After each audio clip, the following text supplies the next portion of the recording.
So I don't actually know what this episode is going to be about because I haven't found an article yet, or I haven't looked for an article yet, or a summary yet that I'm willing to go through. But I'm going to do this after the intro. So yeah, hello, welcome back to the next episode of the Self-Development with Tactics fucking podcast. I'm actually recording this really, seconds after, actually minutes after the other one that I'm going to upload today. Should I actually upload it right now? This could really help me. Just gonna upload it because I'm a little in a hurry today. Because I'm having to do, a little bit more than normally, or just in a shorter time span, which is okay. I do not really want to complain about that. It is just what it is. Because it is what it is, Sometimes you're just having to do things a little bit quicker, a little bit in a little or tinier time span. Oh. Just remember, what is this article called? I'm very sorry that I'm doing this right now. Ideas about life. Yeah. So maybe because I'm gonna save myself a little bit time, especially because the upload is probably taking quite some time. It's gonna take me 50 minutes, quite an hour, which is totally fucked up, because the files that I'm generating through these recordings are actually pretty fucking huge. This is actually the reason why I'm starting it now, because then while I'm recording, I'm actually having just a big percentage of it uploaded, which is nice. I might be going through the random ideas about life article as well, even though I don't want to. Therefore, we're just going through another TED ideas article because they are fucking amazing. Why a city should think about starting its own currency.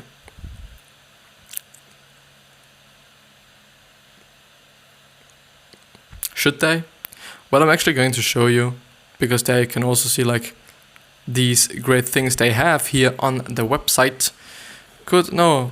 Well, I was actually thinking about doing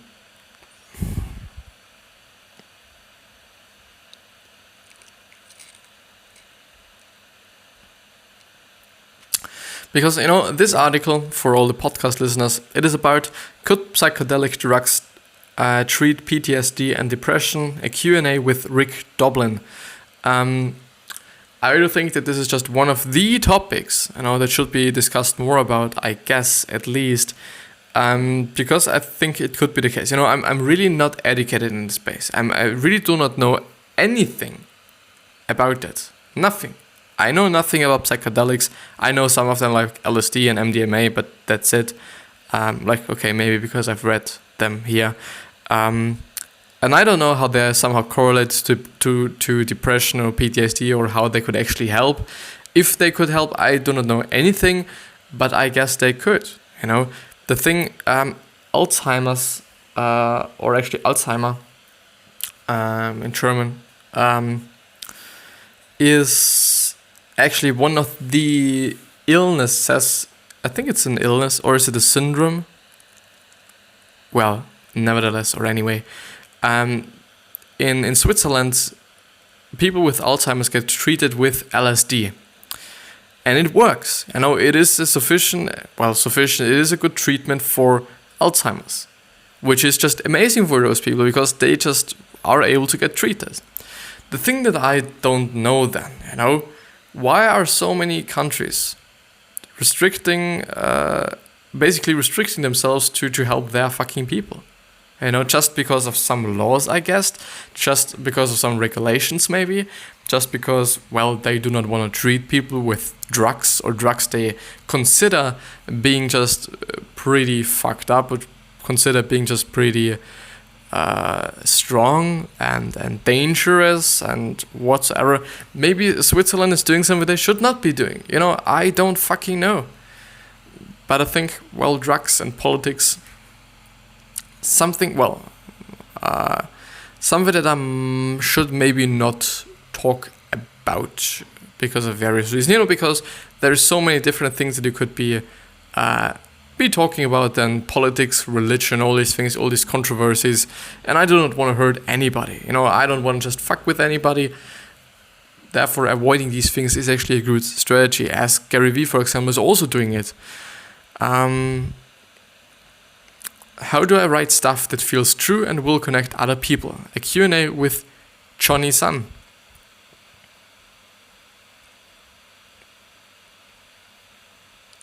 I'm interested in that. I wrote a haiku, which is actually something like... what is a haiku again? It is something like... Isn't it... What is this thing called where you just, talk basically to yourself? Like, okay, I'm the best, I'm the best, I'm the best, I'm the best, I'm best. All fucking day long, or just, a certain period long. There is a name to it. And I think this is something quite similar. So here is what I learned. Caring for a loved one is hard work. 6 ways you can fight burnout. Well, I do think I want to go through the writing stuff, because this might also be something that helps somebody. Also because, just information in a space could also help you in a different space, which is really great at my point of view. Sometimes when I'm just reading about something that I just really get something in the design world, or really get something in the sports world, or something else that I'm interested in, or something. Which is just amazing, which is just really great. But I do really notice, I've been talking about it in the other episode. I do just have a lot of clothes laying around here on my desk, and I think it just really improves the whole quality of the shit. The fan sound that you can probably hear in the background and the noise. I think you can still hear them, but I think it's not that bad, Could be something, worse.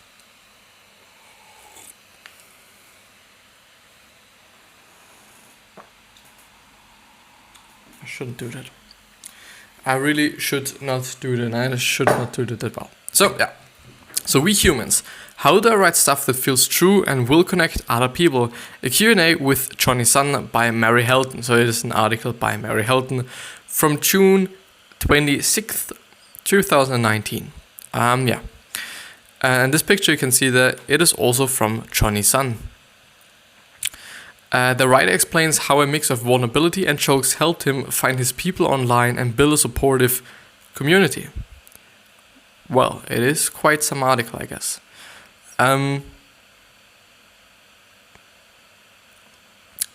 So writer and illustrator Johnny Sun is more familiar than most people with the world of social media. A doctoral candidate at MIT, he dedicates his time to studying online platforms and their communities. But he's probably best known for his Twitter account, which has attracted a large following with its relatable and deliberately misspelled humor. It became the basics for his first book, Everyone's Alibum, When You're Alibum Too. It is misspelled, clearly misspelled, but so everyone's alibum when you're, you are, which with you and are, you are alibum and alibum. What is an alibum? Is this actually a word? Could actually be a word. No. Does this open Amazon? Yeah, it does. No, I do not want to have that, because then you can see my address. So also a writer for TV shows like Netflix, BoJack Horseman, Sun sat down to chat after giving a talk at TED 2019 in Vancouver, Canada. So BoJack Horseman, I've actually watched a little bit of it. I think it is just not my humor, I guess. It is just, still funny for a lot of people, I assume. But I guess it's just not my humor. At least, well, I liked Rick and Morty, totally. As probably a lot of people. And, well, I also just recently, how do I say? I've also discovered. Today words, are not in my mind. Recently I've discovered another YouTube channel, which is casually explained. You might know him, you might not know him, but it's just totally my humor. It's just, pretty random, pretty like, okay. I also like just fuck and something like this. This kind of vulgarian humor. Never mind. Anyway, so this is just, this is a Q&A. Ted says, in your talk, you mentioned that you believe Twitter would be a better place if we all worked a bit harder to be vulnerable with each other. How do you do that, be open in that space every day without feeling completely overwhelmed?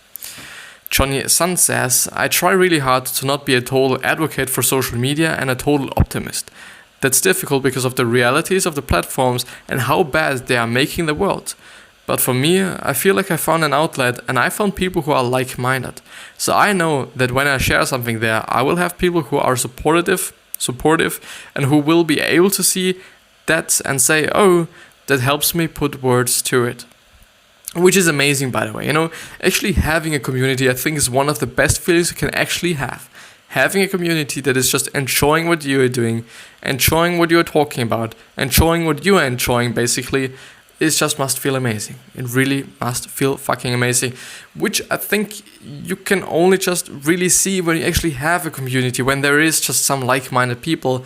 Because, well, often it seems like, there are so many like-minded people just on social media and whatever, but still it is not the same thing. Like, there are just a lot of people that are talking about motivation, talking about just basically the same things as I'm talking about, quite, but it is not the same. Like, it is just a bit different thing, because they're just, they're doing their thing, I'm doing my thing, and it's just really not like, okay, there's some connection, I would say. So part of that has been cultivating this little community over a long period of time where people now know when they see that, which is vulnerability, from me, they are not going to make fun of me because they are like, oh, this is part of how he exists online. Anytime you have something you want to do online or have an outlet, it draws in the other people who see the value of that. That's good and bad, obviously. For me, when I want to share what I'm vulnerable about because it helps me personally, I also find other people that it speaks to, which is good.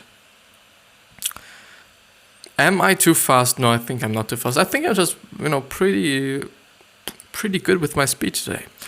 Ted says, in terms of a survival toolkit for the space for you that's meant building the community that you want to be in. Also, either I've just read it completely shitty, or I think it's actually the first one, yeah. Sun, I think so. It is also, so in terms of a survival toolkit for this space, for you that's meant building a community that you want to be in. I think. I see.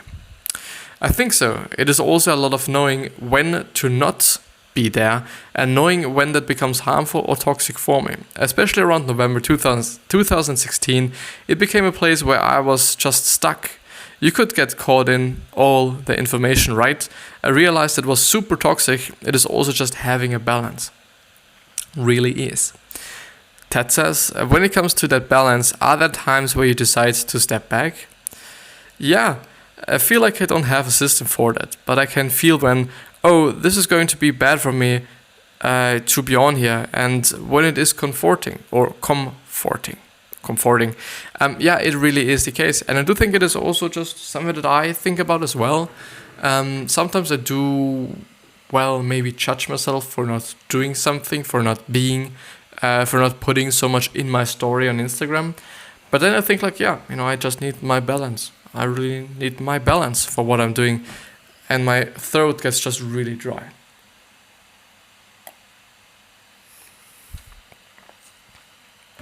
I'm gonna hold the glass, I guess.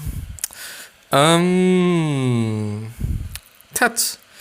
when you've talked about being very open with your online community, for instance, you have tweeted about therapy. Do you ever feel like you owe these things to your audience or community? Or do you feel there are things that you can keep to yourself and you're in control of what you want to share? It is a little bit of both. I don't think I owe them, but there is a trust and a relationship there. It is not like I ever feel I have to share, but I feel almost compelled to because we have built this kind of back and forth. I try to exercise that muscle that tells me, oh, this is a helpful thing to share. Which is actually the case, even though, like, thinking like, okay, this might be something that is really valuable to share, and in the end, it is not. It can also be the case, okay, I totally think that this is just some bullshit and I'm not gonna share it. But in the meantime, it would have actually been something that a lot of people would have enjoyed. Yeah. Or had enjoyed. But the other thing I try really hard to do with my identity online is not just keep it one thing, because that's a trap we have. That is what the first wave of the internet was, the novelty account where you're following the person for a particular topic. I think now we are much more aware that we are following real 3D, fully fleshed out humans, which is, by the way, not necessarily the case, because there are actually some 3D virtual kinda influencers there. I could show you, I guess. I might could show you without getting sued or something. I at least hope that this is gonna be the case. Can you see that? You can, which is good. Because I think, which is just a little bit weird if you think about it. I could just make a screen that is just as big as this one, and now everything is working like. But yeah, virtual influencer. I tapped it pretty nicely right there. The impact of virtual influencers on today's ever-changing world. Talking influence, virtual reality, the rise of. This is catchy. I'm gonna take this just for the sake. And now everything is just lagging again. Can you hear me? Can you hear me? I do hope, by the way, that you can fucking hear me.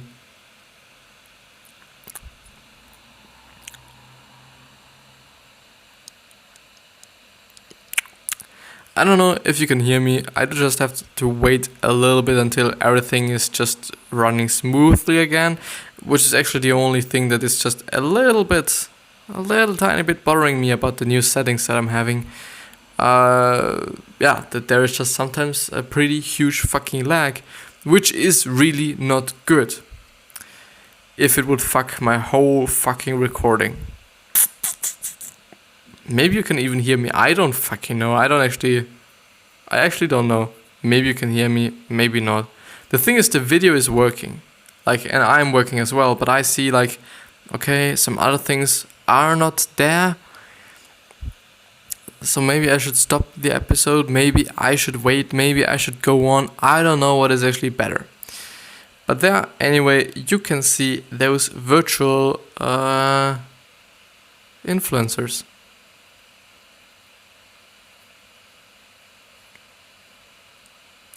There must be such a lot of data in here.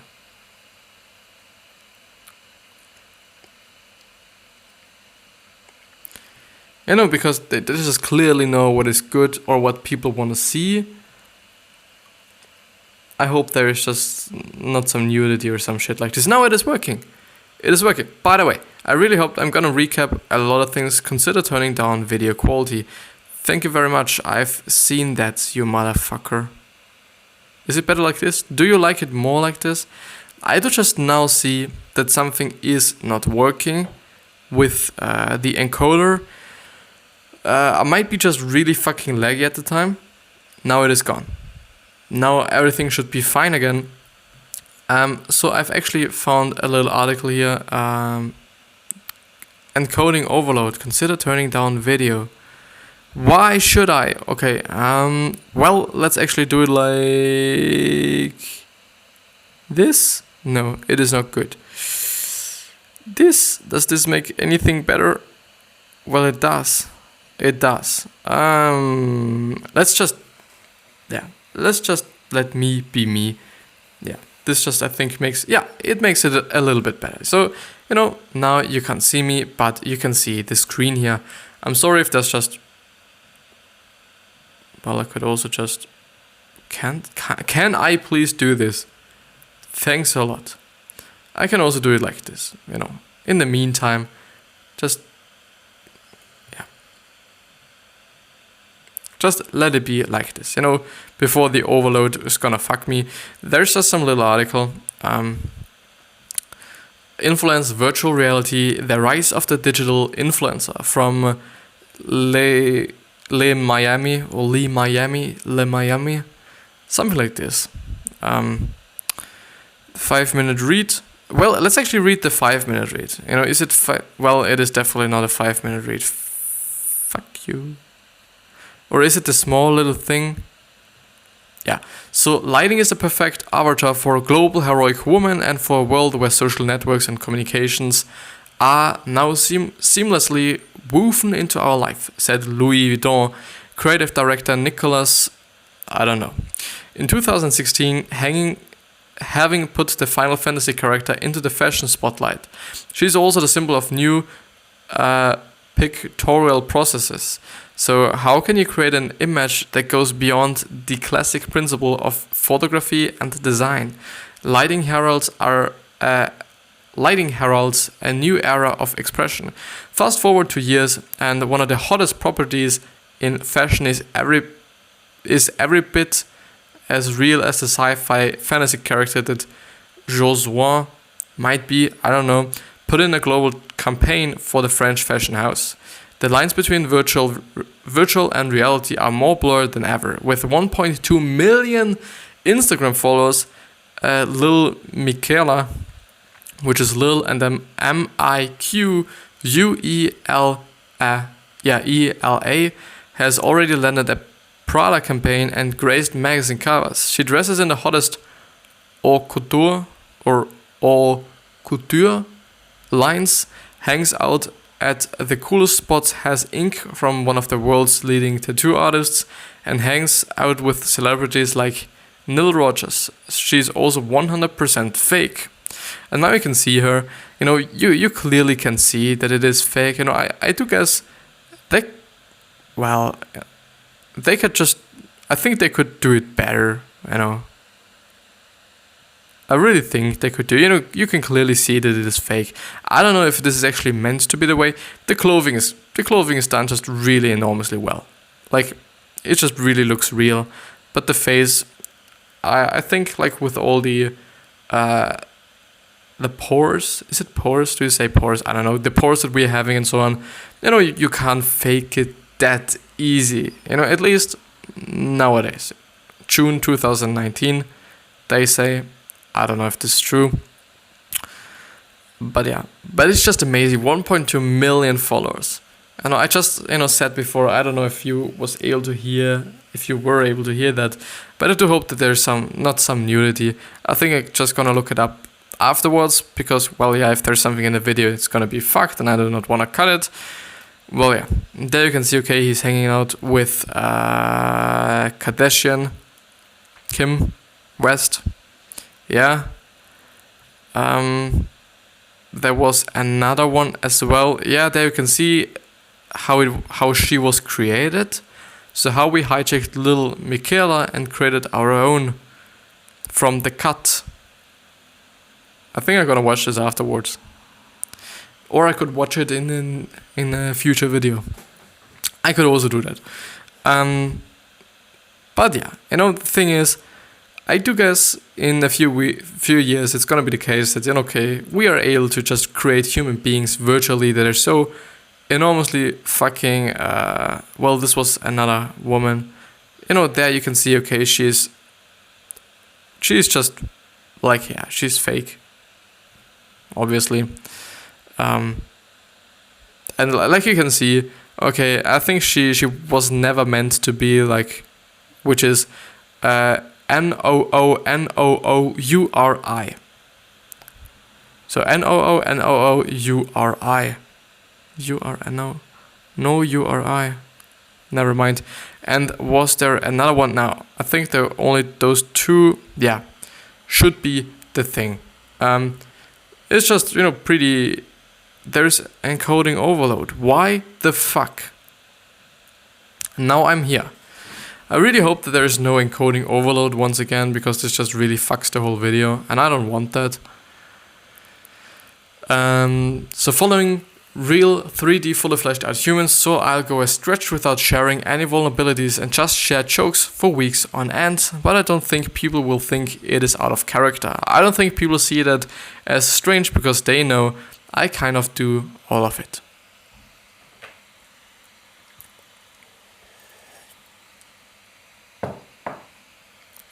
And look, in the meantime, I've actually uploaded 45% of the video, which is amazing. You know, I think the hardest part of actually doing what I'm doing right here is uploading the whole shit. Like, you know, always kind of just having a great title, making the thumbnail, whatsoever. It just takes I think, equally as much time as, you know, the thing is, I don't even cut the things. You know, I don't even cut the videos. It just is so much time, you know, you put into cutting it, especially because, you know, people are really perfectionistic about it. You know, they really want to make it perfect. They really would just want to make a good thing, which is something I understand. You know, I clearly understand that, but it just really fucks a lot of time. You know, you lose, you know, quote unquote lose a lot of time through that, which I understand. Yeah, but it is fucked up. So TED. When Jack Dorsey spoke at TED 2019 about how Twitter users mainly wanted to follow topics rather than individual accounts, did that clash with your experience of the platform? Son, yeah, I thought that was totally wrong, or at least I don't think he got the full idea of why people use it. I think here's the intimate relationship that people foster, especially on Twitter, because it does feel like you're reading someone's writing, which is different from seeing their face performing. I mean, I'm interested in different trending topics and different issues, but I'm interested in those insofar as I can hear what the people that I know online are thinking about them. I don't want to go on and see a bunch of people talk about gun control.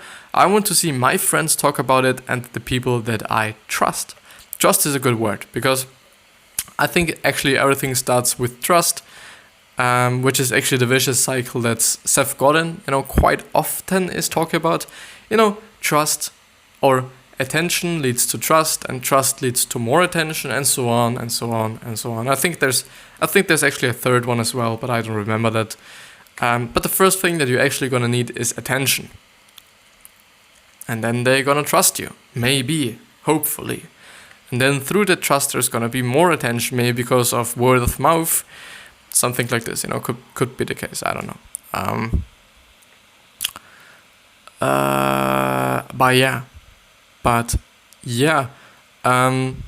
don't know. You know, I think in just a pretty recent episode, I was also talking about this kind of topic somewhere, and I think we totally follow personalities. I guess, you know, let's say, you know, I really like, you know, PewDiePie's videos, you know, it's just what it is. I just really like them, you know. I quite always did, you know, sometimes you forget about them and you sometimes just, you know, don't watch them, and then you just realize again, okay, you know, they're just a bunch of great videos left for me. But I think it is just because of his personality. Maybe it's just also because those people that you're following, those people that we are following are actually those people where we can find things we cannot find at anyone's other place. Like, okay, you know, PewDiePie's videos, you can only find them, you know, at his place. Let's say another one, Unbox Therapy, also one that I just really admire, really just like. You can only find his videos on his channel. Of course, you know, unboxing videos are quite everywhere. You can find them just, you know, well, everywhere. But yeah, you know, it still really comes up to the personality and who is talking in the video, who is staring the video, who is doing this. Do you hear this? You know, it's just a really loud echo now. You know, when I'm just talking like this, I think it's, well, yeah, never mind. Should I go on? There's just so less left. Ted, you've been on Twitter since 2009. In your early life on the platform, was there a tipping point when you realized it was about to become a very large part of your life, or was there a gradual build-up? I think it was a gradual thing. I wanted to share what I wrote, and there was always this idea that I just wanted to find people who also felt the same way as I did, or who would appreciate the stuff that I wrote. I was always about finding connection. Then at some point I remember waking up and being like 100,000 people see what I write. It was really scary. I didn't tweet for weeks, laughs, and I don't think I was paying attention to it that much. I was just more, how do I maintain this connection? How do I write stuff that feels true and that will connect other people? In terms of being a place where you live, what do you want to Twitter to continue to be, and how do you want it to change? Where would you like to be living online in 5 years? I think the positive part about Twitter and social media in general is that it is a place where you can find connection, a place where you can find community. You can find those things that are sometimes inaccessible in person. That's really magical, and there are special places, and there is the optimism and hope of talking to people that you look up to and having them to see it. I think that's the original promise of the internet is still there. It's just the promise has been polluted by all these other factors. The platforms haven't stayed true to that being the promise of their service.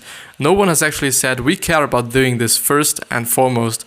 It is more like, how do we get ad revenue? How do we get engagement? How do we sell data to companies? When the conceptual promise is different from the actual goals, then we get that divide, and that's where we are now, and everything's terrible. So I don't really know.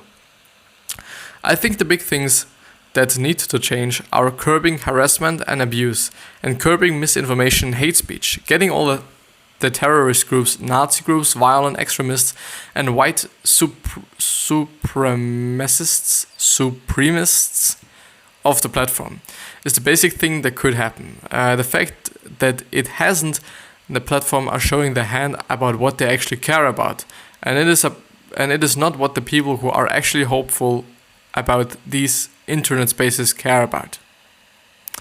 And it is not what the people who are actually hopeful about these. Yeah.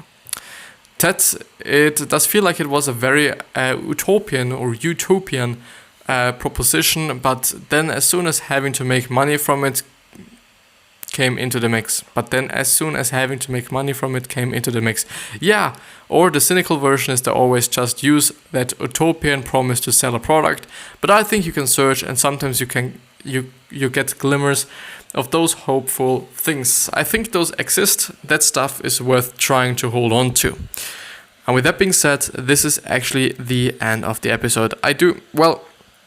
I'm not gonna go into my normal mode, I guess. There's just again a pretty fucking long stuck. I hope that you can hear me. Yeah, now you can hear me. So this is gonna be the end of the episode. I'm not gonna click anything here because I'm really worried that I'm gonna fuck something. Well, yeah. I hope that you get the best health, wealth, happiness, and success. And I also hope that you're going to remind yourself on how you're gonna be remembered. So basically, your legacy, which is very important in my point of view. Still, we can't serve everyone. We can't make everyone happy. We won't be liked by everyone. It is what it is. But yeah, with that being said, I wish you the best, and I see you the next time. Thank you very much for listening, actually, and watching. Peace.